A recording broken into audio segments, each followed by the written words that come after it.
후반부에서는 글을 쓰시는 교수님, 그리고 파빌리온 등의 작품 활동, 프로젝트를 이어가시는 교수님에 관한 질문들로 구성이 되어 있습니다. 먼저 미로 1권이랑 3권의 글을 게재하셨더라고요. 이 1권과 3권에 각각 글을 쓰시게 된 배경을 먼저 여쭙고 싶습니다. 일단은 그 박정영 편집장님이 이렇게 이거를 하신다고 해가지고 같이 참여하게 됐고, 주제가 있었어요. 그래서 첫 번째는 참조와 인용이라는 주제가 있었고, 세 번째는 OMA에 대한 얘기를 한다고 해서 그 주제에 맞춰서 일단 쓴 게 하나가 있고요.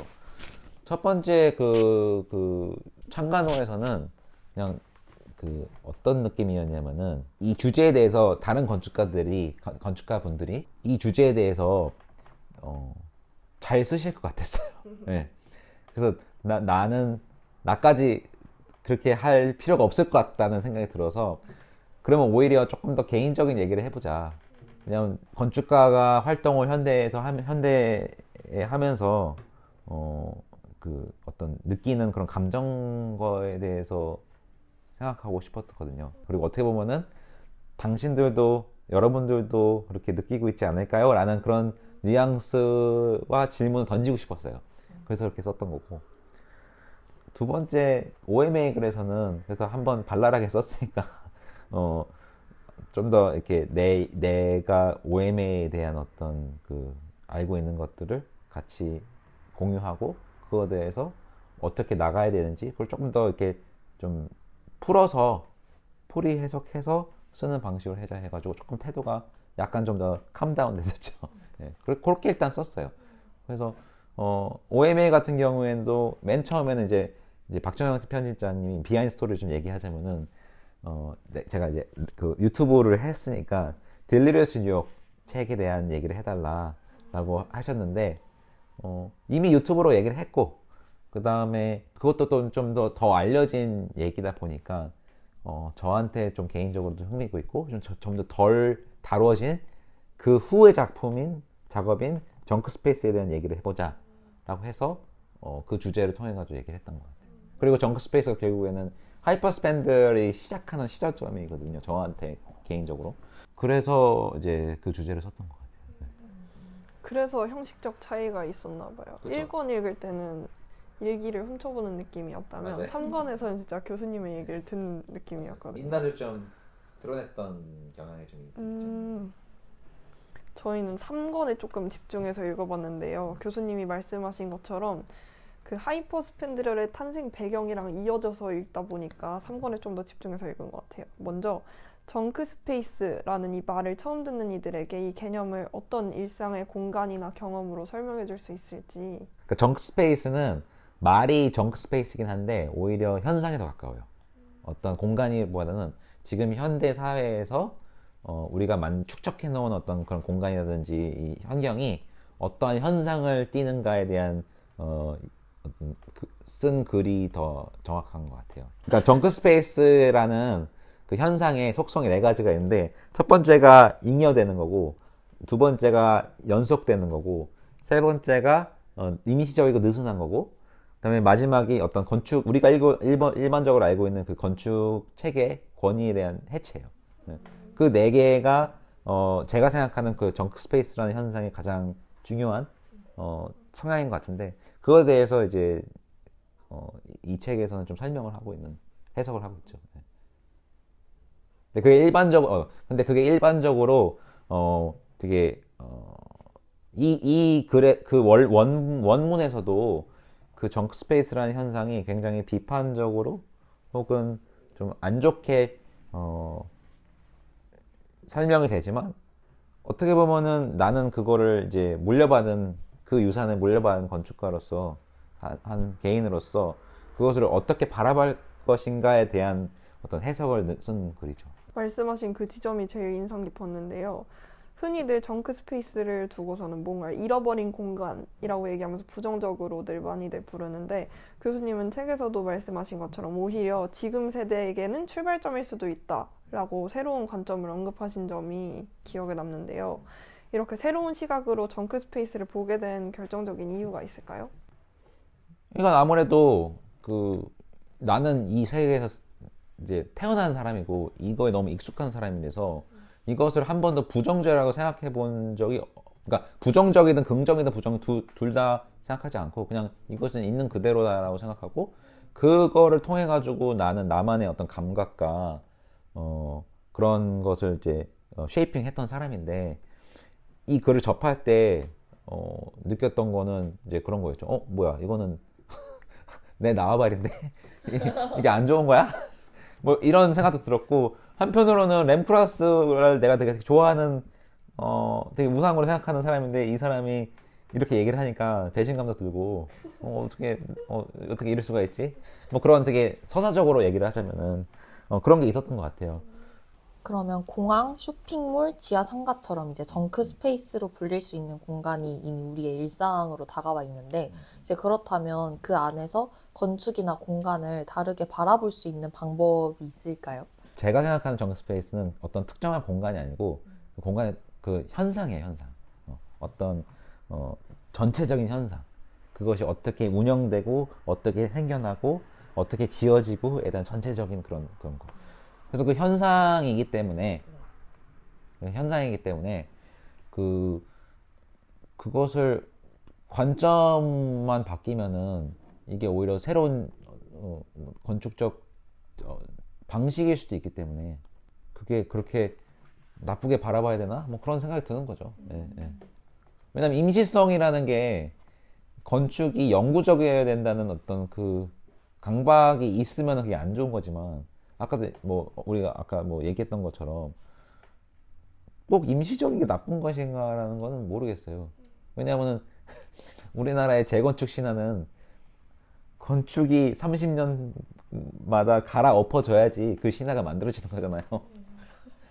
뭐 그거를 좋고 나쁘고를 떠나서 그런 게 있을 수 있는 거는 건물이 임시적이지 않기 때문에 만들 수 있는 거니까 서울이라는 도시가 태어나려면은 그런 작용이 있어야 되는 거잖아요.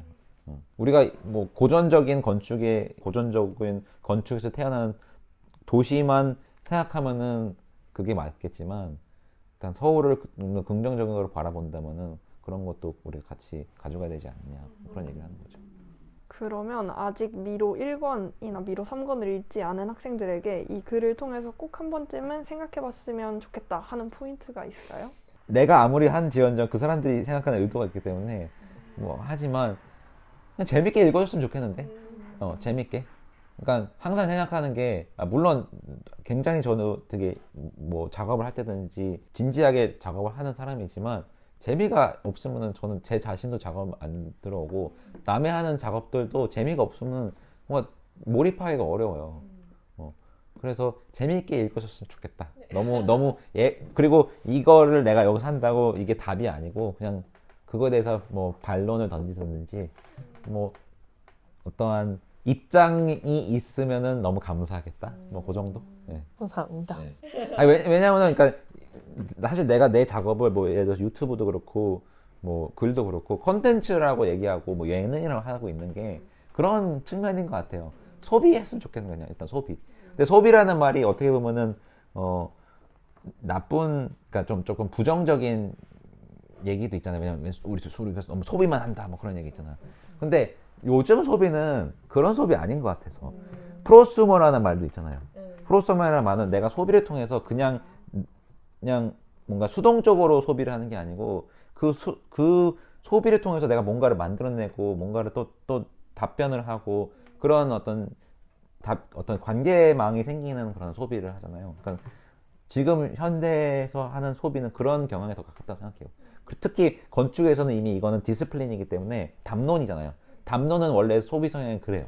그렇기 때문에 나는 오히려 뭐 어떤 이거를 주장보다는 이걸 통해서 상대방이 뭐 학생이든 뭐든 어떤 답변 혹은 뭐 댓글 뭐 혹은 좋아요 그런 어떤 리액션이 나는 오히려 그게 재밌는 것 같지 주장은 조금 구시대적인 것 같지 않나라는 생각 나는 듭니다. 너무 무거울 필요가 없는 것 같아요. 밈이라는 것도 나는 되게 중요하게 생각하는 게 그 밈이라는 걸 통해서 어떤 공감대가 형성되고 그걸 통해서 주장이 되는 거잖아요. 저는 근데 밈이랑 다이어그램도 되게 비슷하다고 생각하거든. 한 번도 연결할 생각을 해본 적이 없는 개념입니다. 근데 되게 훌륭한 다이어그램은 그냥 밈적 성향을 갖고 있는 것 같긴 해요. 예를 들어서 OMA의 굉장히 유명한 다이어그램들은 밈적 성향이 되게 강해요. 그래서 손이 들어가는 거예요. 예를 들어서. 그렇잖아. 뭐 아니 뭐 이렇게 눌러. 근데 되게 밈적이잖아요. 네. 되게 한 방에 딱 이렇게 하는 거. 근데 그 한 방이라는 게 그냥 단순해서 그렇게 이게 머리에 이렇게 들어오는 게 아니고 그것이 뭔가 우리가 인식하는 어떤 임팩트 있는 어떤 이미지이기 때문에 이해하는 거고 밈도 이미 그렇게 작용을 하는 거거든요. 다음은 교수님의 다양한 작품들에 관한 질문들로 넘어가 보려고 합니다. 먼저 교수님 뒤편에 보이는 저 이케아 렉 테이블 프로젝트에 관해서 이야기를 나눠보려고 하는데요. 일단 대중들한테 익숙한 코카콜라와 이케아의 렉 테이블을 오브제로 사용을 하셨는데 이 익숙함으로부터 어떤 의미를 끄집어내고 싶으셨던 건지 여쭤보려고 했어요.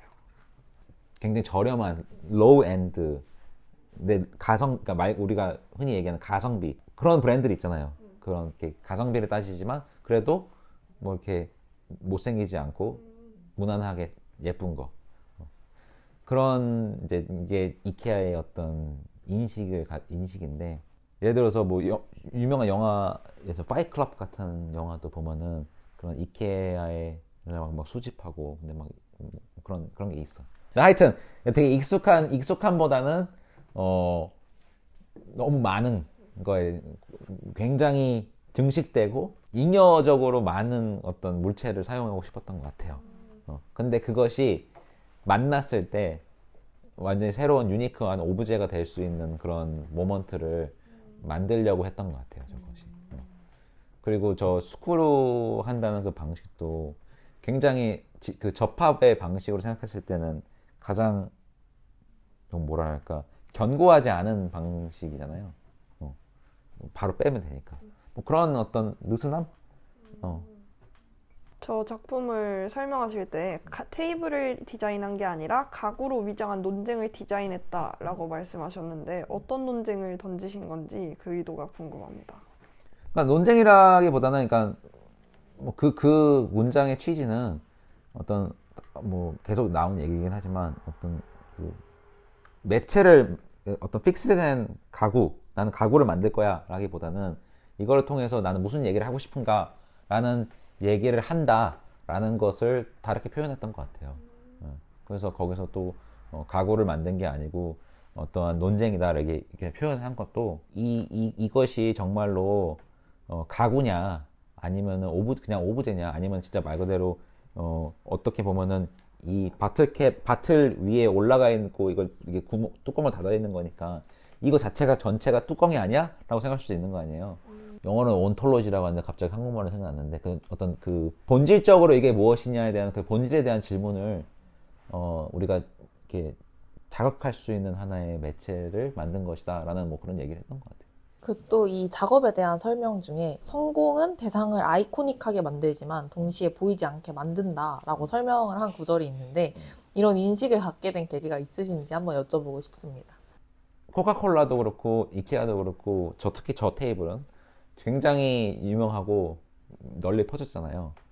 근데 우리가 예를 들어서 코카콜라 병 보고 와 이거 막 멋있다 뭐 그런 얘기 안 했어요. 근데 사실 코카콜라는 되게 많은 생각과 디자인과 고민이 들어간 어떤 형태인데 이게 너무나 아이코닉하고 너무나 우리 일상에 접목돼 있다 보니까 그냥 버리잖아요. 그런 아까 다시 한번 얘기하지만 그 정크 스페이스의 현상을 가지고 있는 톡성을 잘 가지고 있는 애처럼 느끼는 거예요. 다음은 판매하셨던 주두 반지에 대한 내용인데요. 웹사이트를 보면서 한참 전 2학년 때 건축사를 배웠던 기억이 있거든요. 오래전에 배웠던 그 도리아, 이오니아, 코린트 양식의 기둥들이 생각났습니다. 이 주두 반지를 보고 드리고 싶었던 질문은 주두 반지는 장식을 해체했다기보다는 스케일이나 소유의 방식을 바꾼 작업처럼 보였는데요. 장식을 건축이 아닌 손에 쥐게 했을 때 보고 싶었던 반응이 있으셨나요? 그러니까 뭐 일종의 제가 자주 얘기하는 그 개념 중에 하나 기념품이라는 개념이 있는데 그 기념품이라는 개념은 그러니까 매체가 또 그 건축의 매체의 다양성에 대한 얘기거든요. 그래서 그거 같은 경우에도 결국 그 프로젝트의 서사는 아돌프 로스가 이제 정식이 건물에서는 없어져야 된다. 그 얘기를 했던 거고, 그렇다면은 이 장식은 도대체 어디에 가야 되나? 그러면 그것이 내 반지에 들어갈 수 있지 않을까?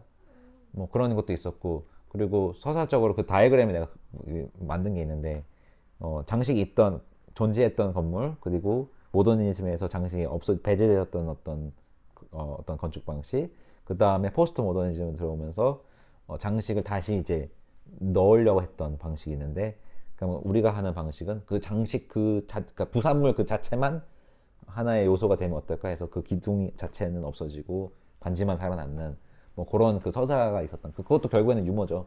어떤 그런 이렇게 하면 웃기지 않아? 뭐 이런 방식이니까 그렇게 해서 작업을 했었던 것 같아요. 진행했었죠. 네. 저희가 질문을 만들면서 들었던 생각이 패러디는 강력하지만 그래도 휘발성이 강하다고 생각을 했는데요.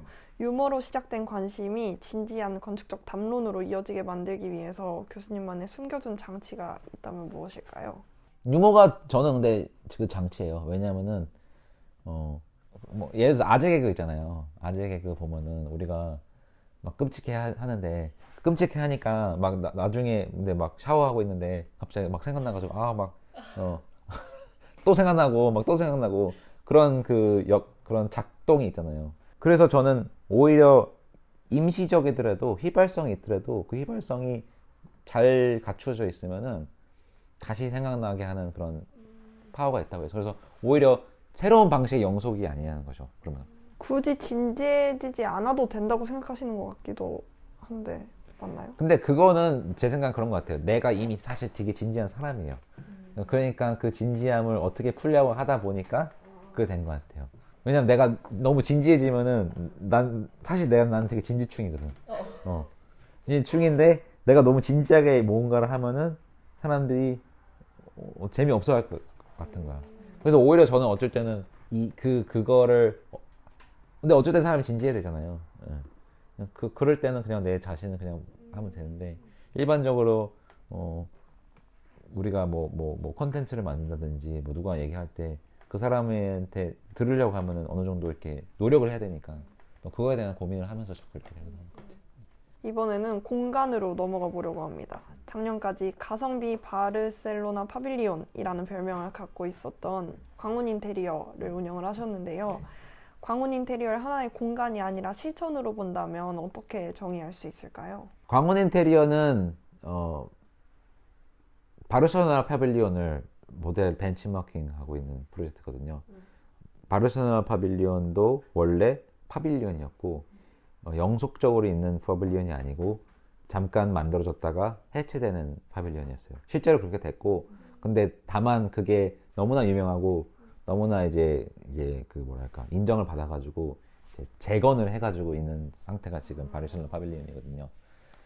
근데 그것도 뭐 이런 시작인 것 같아요. 그러니까 지금 이 시대의 건축가로서 내가 저런 영속적으로 계속 남는 그런 건물을 만들 수 있을까에 대한 질문인데 그리고 바르셀로나 파빌리온은 진짜로 펀딩도 많고 이렇게 진짜 미스 밴드가 자기 영혼을 다 바쳐가지고 만든 건물이라고 생각하거든요. 그래서 그 파빌리온인데도 불구하고 그 표면이라든지 그런 대리석을 깎아가지고 하는 그런 것들이 굉장히 그 진짜 럭셔리 그 자체 북 매칭 해가지고 패턴 만들고 그런 거 하잖아요. 근데 그걸 내가 어떻게 나도 그런 거 하고 싶은데 어떻게 하지? 뭐 그런 그 고민 속에서 태어났던 작업이에요. 그래서 그러면은 나는 그거는 그러니까 오히려 그러면 그거를 짝퉁 버전이 있다면은 재밌지 않을까. 그래서 그 바르셀로나 파빌리온에서 있었던 여러 가지 뭐 요소는 제일 큰 게 이제 그 표면에 대한 어떤 요소. 그 다음에 뭐 그게 제일 크죠. 예. 그것을 어떻게 가성비 버전으로 재현을 할 수 있을까에 대한 어떤 프로젝트였고. 그래서 그 표면이 우리는 대리석이 아니고 콘크리트에 벽지가 붙어 있는 거를 수년간 붙어 있는 거를 이렇게 수작업으로 이렇게 깎아내가지고 패턴이 생기고 거기에다가 여러 가지 이제 화학 처리를 해가지고 뭐 락스도 뿌리고 뭐 에폭시도 바르고 에폭시 발랐다가 어두워져가지고 다시 이렇게 미백 작업도 하고 이렇게 해가지고 탄생하는 어떤 K 뷰티 같은 그런 표면이 나오는 거고, 그러니까 완전히 가공된 어떤 표면이고, 그리고 그것을 이제 실제로 북매칭 할 수는 없으니까, 패턴을 만들 수가 없으니까 반사판을 이용해 가지고 그런 것을 제한하고 가성비적으로, 그리고 그 표면 자체가 그 반사를 하는 패턴을 반사하는 요소이기도 하지만 그 수공간을 빙자하는 어떤 위에 달려 있는 그런 거기도 하고, 그래서 그거를 이제 어떤 시그널을 주기 위해서 위에 이제 그 피겨린이 달려 있고, 근데 그 피겨린은 동상이 아닌 플라스틱으로 만들어진 프라 모델인 거고, 뭐 그런 어떤 그 해석을, 어떤 짝퉁 해석을 빙자한 어떤 작업이었고, 이것이 어떻게 보면은 하나의 미적인 감각이 될 수 있지 않을까? 가성비적인 재현도 건축적 표현이 될 수 있지 않을까라는 실험이었던 것 같아요. 그래서 광원 인테리어도 마찬가지로 바르셀로나의 운명처럼 이제 임시적으로 운영됐다가 없어지고, 그리고 바르셀로나 파빌리온도 거기에 프로그래밍이 막 있는 게 물론 있었지만 있는 게 아니고 그 공간 자체를 그냥 이렇게 돌아다니고 움직이고 사유하는 게 그 파빌리온의 목적이었잖아요. 그것처럼 광원 인테리어도 막 이렇게 막 프로그램을 막 한 게 아니고 어쩌다 한 번씩 하고, 난 그 공간을 그 방치된 둔 상태로 경험하는 게 이 광원 인테리어의 목적이기도 해요. 네. 그러면 이제는 그 임시성으로 인해서 더 이상 운영이 되지 않는 공간이 되었지만 네. 지금 시점에서 돌아보았을 때 광원 인테리어가 어떤 의미로 남아있다고 생각하시는지 궁금합니다. 실제로 그 광원 인테리어는 없어졌지만 그거에 대한 이미지라든지 사람에 대한 기억이라든지 그거는 아직 그 인터넷상에서 돌고 있거든요. 그것과 현실이 없어졌다는 것 때문에 거기서 나오는 어떤 사람들의 어떤 인식이 또 다시 생기니까 저는 그게 어떻게 보면은 지금의 방식일 수도 있겠다라는 생각이 드는 거죠. 사라졌으니까 오히려 좋다. 진짜 파빌리온이 됐네요. 이번엔 또 다른 프로젝트에 관한 질문인데요. 교수님 혹시 MBTI가 어떻게 되세요? 뭔 것 같아요? 뭘 것 같아요? INTJ. 어떻게 알았어? 너무 간파당했는데. 사실 공개된 자료가 있어서 거기서 보고 왔어요. 저는 사실 속으로는 당연히 E이실 거라고 생각했거든요. 힘들어요. 이것도 지금 힘들어요. 아, 진짜요? 이 MBTI를 도면으로 풀어낸 저 에코백 작업이 인상 깊었는데요. 이는 어떤 질문에서부터 출발한 작업인지 들어보고 싶습니다. 뭐 건축학도들은 다 알잖아요. 그러니까 나인 스퀘어 이렇게 정방형에 대한 그 평면이 건축에서는 굉장히 많이 쓰여져 있었고, 그거를 통해서 여러 가지 템플릿처럼 마치 사용되는 그거잖아요. 근데 그것을 존 하이덕이 뭐 되게 제도화 시켜가지고 쿠퍼 유니버시티에서 했고, 티칭으로 쓰기도 하고 했는데, 그러니까 저는 그거를 조금 더, 그러니까 그 MBTI 코인을 타면서 어떻게 하면 이걸 좀 재밌게 소비할 수 있을까? 이 건축적 아이디어를 소비하는 방식이 뭘까? 해서 고안해냈던 게 저 MBTI 시리즈였던 것 같아요. 왜냐하면 MBTI도 사실 생각해보면은 복잡한 정신세계 혹은 우리 사고 방식을 시스템이라는 것을 넣어가지고 16가지 그 방정식을 만든 거잖아요. 그 비슷한 부분이 있었다고 생각했던 것 같아요. 그러다 보니까 이거 맞을 수 있겠네? 라는 생각이 들었던 거죠. 그러면 어떤 기준으로 도면이 쳐진 건지도 여쭤봐도 될까요? 뭐 그런 게 있어요. 뭐 예를 들어서 뭐 쉽게 얘기하자면은 폐쇄적인 공간은 아무래도 그 I형 공간이 더 많이 있고, 근데 그 폐쇄적인 공간을 어떤 그 다음 그 알파벳이 나오냐에 따라서 어떻게 개방되고 어떻게 이렇게 열리고 그런 것들이 각각 다른 거죠. 뭐 예를 들어서 뭐 INTJ는 개방은 되는데 이렇게 양파처럼 이렇게 응집돼 있고, 반면에 INFJ 같은 경우에는 이렇게 미로처럼 되어 있거든요. 정확히 기억은 안 나는데 YNFJ 같은 경우에는 자기의 사적 어떤 얘기를 굉장히 밖으로 내추는 것 자체가 되게 예의가 아니라고 생각한다고 하더라고요.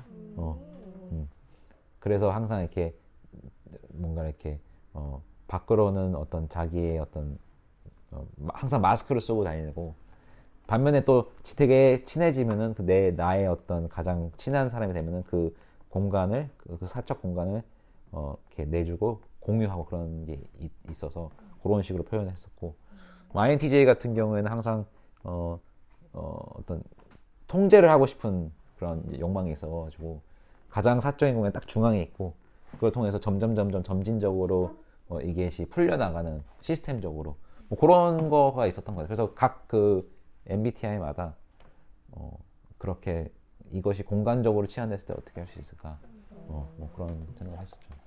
이렇게 공간으로 얘기를 들으니까 또 MBTI가 새롭게 들리는 것 같네요. 그렇죠. 다음은 작년에 진행된 도시건축 비엔날레 일상의 벽 챌린지에 관한 내용인데요. 네.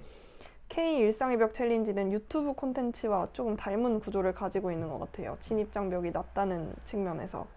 이렇게 건축 참여의 문턱을 낮추려는 시도는 어떤 문제의식에서 출발한 건가요? 아니에요. 저 그 진입장벽 낮추려고 했던 거 아니에요. 그래요? 네. 챌린지 그것보다는 형식이길래. 챌린지죠. 응. 챌린지인데 진입장벽을 낮추려고 했던 것보다는 그냥 실험이었어요. 그냥 실험. 진입장벽이라기보다는 그냥 유머를 넣었다고 할 수 있지 않을까요? 그냥 아니면 그냥 재밌게 해보고 싶어서 취지는 그냥 뭐 비엔날레에 대한 얘기가 많이 있었잖아요. 헤더웨기 이렇게 하면서. 근데 이거 그래도 어떤 재밌는 지점이 있을 것 같아. 해서 처음에 제가 이제 올린 작업이 하나 있어요. 근데 그것도 뭐였냐면은 그냥 헤더웨기 비판한다기보다는 나라면은 여기 뭐 했을까? 뭐 그냥 그런 거였거든요. 나라면은. 근데 나는 초대를 못 받았으니까. 그래서 그 헤더윅의 작업 그 자체도 뭐 이렇게 되게 직설적이잖아요. 어려운 얘기는 아니고 되게 간단한 얘기인데 그러면 나도 되게 그 작업을 되게 간단하고 유머러스하게 해보자. 뭐 그런 취지가 있었고 걔도 간판을 했으니까 나도 간판을 해보자. 그리고 나도 단순한 되게 거기서는 이제 뭐 못생긴 건물이 안 좋다 이렇게 했으니까 이 벽이 못생겼으면 그건 네 탓이다. 뭐 그런 되게 드립을 친 거예요. 그래서 그걸 했는데 이제 월 챌린지를 하게 된 계기는 한편으로는 이제 그런 생각이 들었던 거죠. 만약에 근데 헤더윅이 나한테 와가지고 이 벽을 하는 거에 대해서 참여를 해달라고 했었으면은 나도 되게 열심히 했었을 것 같은 거예요. 아니 비엔날레고 헤더윅이 해달라고 하는데 해야지. 그리고 다른 사람들도 그래서 그거 같았던 거죠. 그리고 이 비엔날레가 이제 막 이렇게 올라가는 걸 보면서 아마 나도 그랬고 모든 건축가들이 나였으면 뭐 했을 것 같아라는 생각을 한 번쯤 했을 것 같다는 생각이 들었던 거예요. 그러면 이제 그냥 그걸 고민하지 말고 챌린지 형식으로 옛날에 막 아이스 버켓 챌린지 그런 거 있었잖아요. 그러니까 우리 이제 초대 못 받은 못난 애들끼리 우리 한번 고백성사 한번 해볼까? 우리 한번 까볼까? 너 뭐 하려고 했는지 그런 취지였어요. 그래서 그것이 각자 너 뭐 할 건지 한번 이제 보여줘봐. 그런 것도 있었고 두 번째는 실질적으로 그 작품 말고도 누가 다음 지명이 누구야 그것도 되게 재밌잖아요. 그러니까 그거가 어떻게 되는지 그 지명의 방식이 어떻게 참여가 되는지 그것도 사실 저의 가장 큰 어떤 흥미? 궁금점이었던 것 같아요. 다음 질문으로 넘어가 보겠습니다. 협회라는 이름을 쓰신 것도 인상적이라고 생각을 했는데요. 제도적 조직이라기보다는 하나의 플랫폼이나 태도로 읽어봤어요, 저희는. 그렇죠. 근데 그 협회라는 거는 제가 그 계정은 제가 운영하는 건 아니에요. 정말요? 네. 그거는 이제 다른 이제 거기에 참여한 분들이 있는데 그 분들이 이제 이걸 아카이빙 하기 위해서 그런 거를 만든 거고 저는 진짜 말 그대로 운만 떼었어요. 그러니까 첫 번째 내가 오케이 첫 번째 누군가는 이거 시작을 해야 되니까 그걸 하고 그 나머지는 사실 아무 계획 없이 그냥 그 지명의 순대로 따라간 거예요. 심지어 뭐 그렇게 한 다음에 지명 안 받으시는 분들이 아 저도 참여해도 될까요? 그래서 그럼 하세요. 그렇게 되게 자발적으로 그냥 된 거죠. 아, 그럼 아카이빙은 이제 교수님과 합의가 이루어진 건지 아니면 그냥 아 그렇죠. 그냥 하겠습니다. 한 거는 이제 합의로 이어진 거. 아 그럼 하세요. 한 거고. 근데 그거를 직접적으로 실행한 거는 제가 아니고 다른 분이 한 거예요. 당연히 교수님이 운영하고 계시는 줄 아니에요. 알았어요. 내가 하면 의미가 없잖아요. 네. 왜냐면. 아, 그렇잖아. 왜냐면 이거는 그쵸. 어떤 그런 파티시페이션인데 네. 크라우드로 되는 건데. 네. 그럼 협회라는 이름을 쓴 것도 교수님의 의도는 는 아니죠. 네, 네. 오. 근데 되게 적절한 것 같긴 해요. 네. 그게. 네. 되게 저도 해학적으로 재밌었어요. 잘 다가갔다고 네. 생각을 그러니까, 해서. 나 들어보니까 소문을 의하면은 헤더윅도 이거에 대한 걸 안 돼요. 그래서 되게 긍정적으로 보고 있다고. 근데 진짜 모를 수가 없을 것 같아요. 너무 핫해져가지고. 저희 학교에서도 애들이 그냥 지목이 안 돼도 했어요? 네, 올리더라고요. 좋네요. 네. 참여자들의 여러 기록들을 보셨을 것 같은데 이런 기록들 중에서 내 생각이 확장됐다라고 느낀 순간이 있으셨나요? 내 생각 확장됐다? 응. 어, 이거 기발하다. 아 기발하다. 응. 글쎄요. 내 생각이 없었기 때문에 딱히. 그러니까 전 이거는 진짜 순수하게 참여의 목적을 뒀던 것 같아요. 얼마나 이게 오래 갈 수 있을까. 그래서 근데 이게 뭐랄까 처음에 제가 했던 게 좀 너무 이렇게 뭐랄까 약간의 그 비꼬는 게 있어가지고 그 다음 이제 후발주자들이 그런 거를 넣어야겠다는 그런 강박이 있었던 건지 그런 게 있었는데 저는 솔직히 말씀드리면은 진짜로 순수하게 너였으면 뭐 했을 것 같아? 그걸 의도하고 싶긴 했었어요. 근데 아무리 그래도 그 비꼬는 방식 그 드립들이 되게 여러 가지 있어서 재밌었던 건 있었던 것 같아요. 뭐.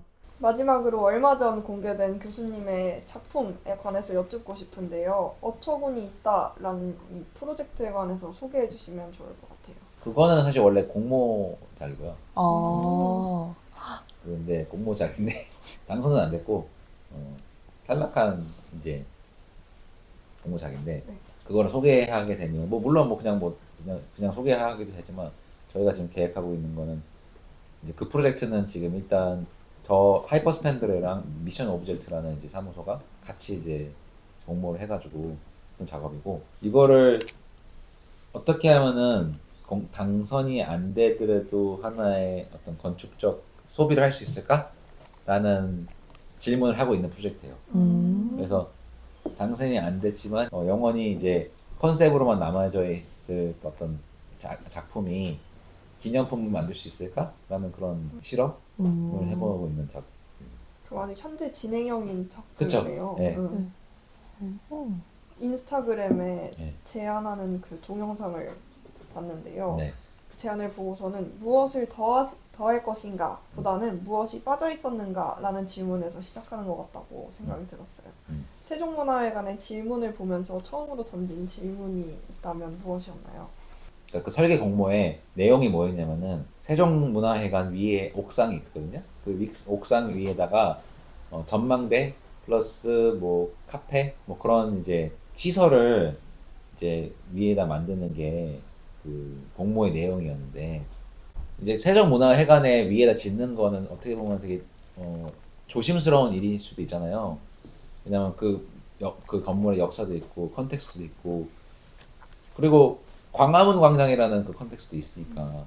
근데 아무리 생각해봐도 저희가 생각했던 거는 광화문 광장에 굉장히 외국인 그 관광객들도 많고 그리고 포토존이기도 하고 엄청난 뭐 궁도 있고 하니까 그냥 건축적인 그냥 미니멀하게 가는 거는 좀 재미가 이 컨텍스트에 안 맞는 것 같다라는 생각이 들었어요. 그리고 이제 위에 있으니까 안 보이잖아요. 그러니까 안 보이니까 이게 아래에 있을 때 이렇게 뭔가 이렇게 보여야지 이렇게 위에도 올라가고 그죠. 그러니까 단순하게. 그리고 좀 더 친숙한 게 어떻게 보면은 그 광장에서도 그래서 뭐 이순실 동상도 그렇고 뭐 지금 뭐 세종대왕도 그러고 최근에 지금 올라가는 뭐 지금 그 다른 작업들도 어떠한 대중적인 대중적인 시선에서 봤을 때 딱 익숙한 게 있어서 이렇게 사람들이 좋아하는 면도 있는데 그것을 어떻게 넣을까에 대한 고민을 했었던 것 같아요. 예. 그냥 얘가 미니멀하게 아무것도 없이 그냥 그런 게 아니고 이 지붕 위에 올라가는 존재가 어떻게 이 광화문 광장의 컨텍스트에 알맞게 들어갈 수 있을까라는 게 첫 번째 이제 고민이었고, 그다음에 또 다른 한편에서는 이제 그 광화문 광장이 잘 생각해 보면은 그 로만 포럼이랑 좀 비슷하다고 생각하거든요. 왜 그러냐면은 로만 포럼은 그 황제가 바뀔 때마다 황제가 거기에다 뭔가를 남겨요. 네. 그렇잖아요. 그래서 그게 축적이 되면서 생기는 게 광화문 광장인데 네. 서울 그 광화문 광장도 어떻게 보면은 이제 그 시장님이 바뀔 때마다 그렇죠. 어떤 뭔가 새로운 게 들어가고 뭐 들어가고 그런 거잖아요. 그래서 그런 복합적인 그런 느낌이 있어서 네.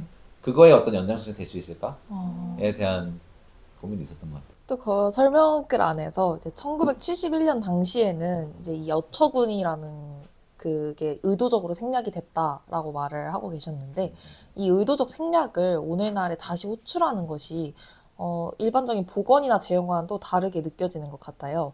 그래서 이 프로젝트가 지향하는 태도가 복원이나 재현과 어떻게 구별되는지 여쭤보고 싶습니다. 그러니까 진짜 단순하게 야 여기에 그 어처구니 다시 올리면 웃기지 않을까? 근데 오히려 좋은데 딱 그 패러다임이 거기에 맞는 것 같아요.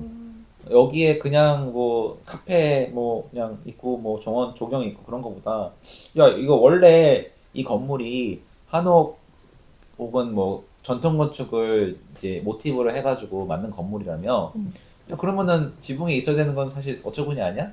근데 어처구니가 생각해 보면은 되게 익살스럽고 되게 뭐 해치도 있고 뭐 원래 그게 삼장법사 그 스토리잖아요. 그러니까 그런 피규어라는 거가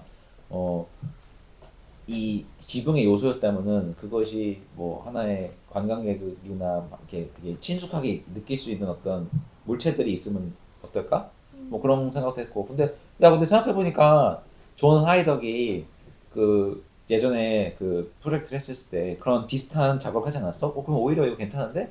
뭐 이렇게 되는 거죠. 약간 패러다임 자체가 뭔가 오히려 좋아 패러다임이 뭔가 하나의 작성이 되는 것 같아요. 그래서 아마 느끼신 이건 복원의 느낌이랑 좀 다른 것 같아라는 게 거기서 나오는 거 아닐까. 그리고 저희도 뭔가 작업을 할 때 뭐 전통 건축이 더 좋아. 그래서 복원은 그런 건 아니고 오히려 여기에 뭔가가 들어갔을 때 약간 좀 투머치지만 그 투머치가 오히려 역효과가 아닌 더 좋은 효과를 낼 수 있는 게 뭐가 있을까라고 하는 그런 질문을 계속 하게 되는 거예요. 그랬을 때 거기서는 어쩌구니가 되게 적합했던 것 같다. 그런 얘기죠.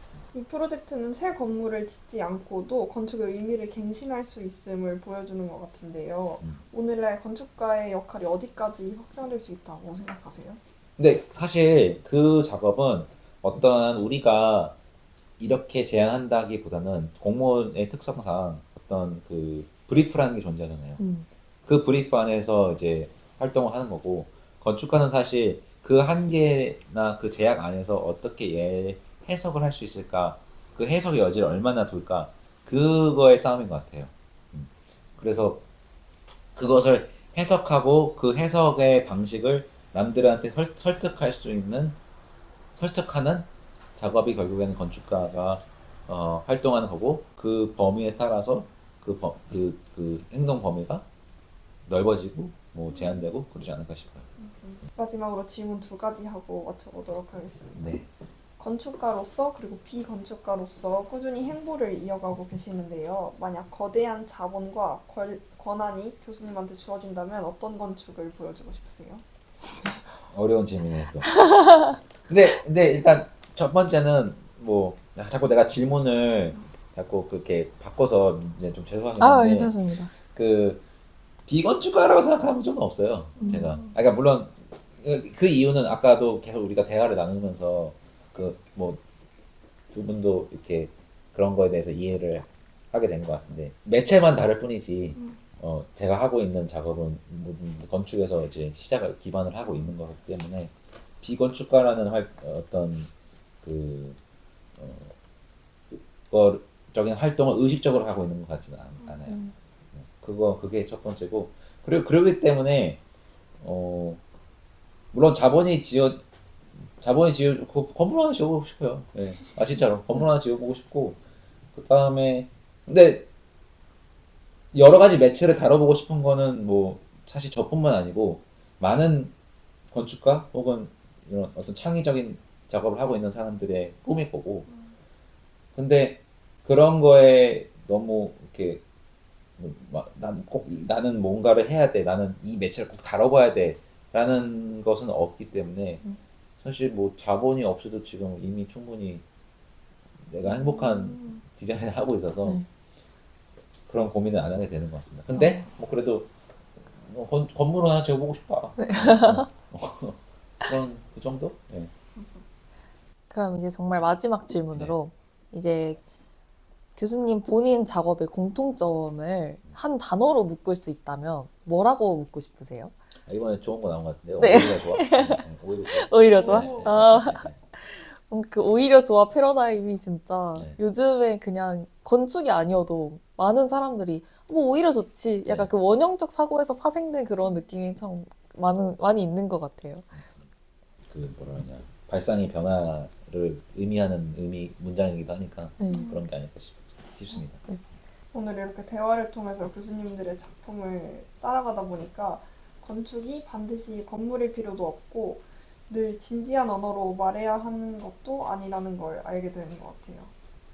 어쩌면 오늘 얘기가 이게 건축이다라기보다는 여기까지도 건축일 수 있다라는 가능성을 보여준 시간이 아니었을까. 근데 이게 네. 저는 예를 들어서 그러니까 학교 보면 우리가 배울 때는 건축이라는 매체를 통해서 하는 거는 필요한 것 같긴 해요. 왜냐하면은 그 매체가 주는 어떤 특징들이 있기 때문에 건축이라는 어떤 분야가 생겨나는 것 같긴 하거든요. 그래서 그게 중요하진 않지는 않아요. 예, 일단은 건물이라는 매체를 통해서 뭔가를 해야지, 그냥 그 매체가 없이 있다면 건축이라는 분야가 나오지도 않을 것이고, 그리고 그런 건축적인 생각을 파생할 수 있는 방식도 없을 것 같아요. 뭔가 이 영상을 보고 각자가 생각하는 건축이 뭔지 한 번쯤 스스로한테 질문을 던져보시지 않을까. 그렇죠. 아무래도 그래야 되니까 좋습니다. 네. 중요하죠. 그게. 오늘 긴 시간 인터뷰 함께 해주셔서 너무 감사합니다. 네, 감사합니다. 감사합니다. 수고 많으셨습니다. 네. 감사합니다. 그리고 저희가 이제 마지막으로 모든 게스트분들께 이제 요청을 드린 건데 저쪽 카메라를 보시고 그 좋아요와 구독, 알림 설정까지 부탁드립니다를 한번 준비되시면 하시면 안 보는 척 할게요. 시켰어요. 네. 좋아요와 생각지대. 네. 생각지대 네. 좋아요, 구독, 알림 설정, 댓글도 많이 달아주시기 바랍니다. 하나만 더 요청해도 돼요. 제스처. 제스처. 감사합니다. 진짜 고생 많으셨어요. 네.